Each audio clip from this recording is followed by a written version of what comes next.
ہر نماز کے بعد آیت الکرسی پڑھنے کی فضیلت۔ آیت الکرسی بھی ان نیکیوں میں سے ایک ہے جو انتہائی اجر عظیم کا باعث اور جنت میں داخلے کا سبب ہے۔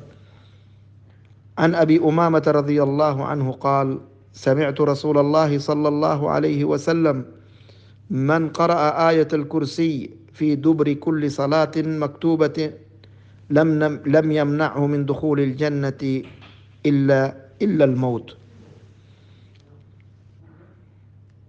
سیدنا ابو امامہ رضی اللہ عنہ سے روایت ہے کہ انہوں نے رسول اللہ صلی اللہ علیہ وسلم سے سنا کہ آپ صلی اللہ علیہ وسلم نے ارشاد فرمایا، جو شخص ہر نماز کے بعد آیت الکرسی پڑھے اس کو جنت میں داخل ہونے سے سوائے موت کے کوئی چیز نہیں روک سکتی۔